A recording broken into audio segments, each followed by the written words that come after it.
A throat lozenge is a small, often flowery tablet that cousins of a sore throat. Some lozenges are medicated and have anesthetic properties to help fight colds and ease the pain of a sore throat. A lozenge is intended to dissolve slowly in the mouth and release ingredients to suppress coughs, lubricate, soothe, and cool irritated tissue of the throat.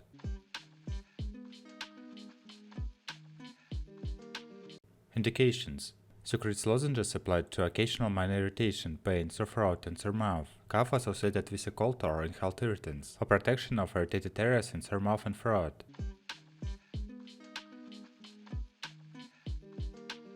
How to use. Directions: Don't use more than directed. Adults and children 4 years of age and older dissolve one lozenge slowly in the mouth, may be repeated every 2 hours as needed or as directed by a doctor or dentist.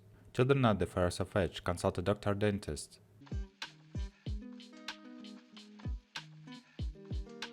Contraindications: Ask a doctor before use if you have cough that lasts or it's chronic, such as occurs with smoking, asthma, or emphysema, cough that occurs with too much phlegm, mucus. Stop use and ask a doctor if sore mouth symptoms don't improve in 7 days, irritation, pain, or redness persists or worsens, swelling, rash, or fever develops. Cough lasts more than 7 days, comes back, or occurs with fever or persistent headache. This could be a sign of a serious condition.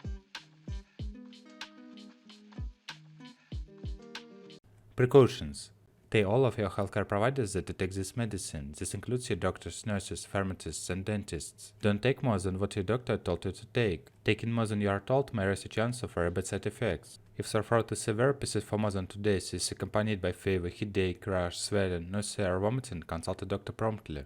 Stop using and ask a doctor if sore mouth symptoms do not improve in 7 days, irritation, pain or redness persists or worsens, swelling, rash, or fever develops cough, lasts more than 7 days, comes back, or occurs with fever or persistent headache. This could be signs of a serious condition. If pregnant or breastfeeding, ask a healthcare professional before use.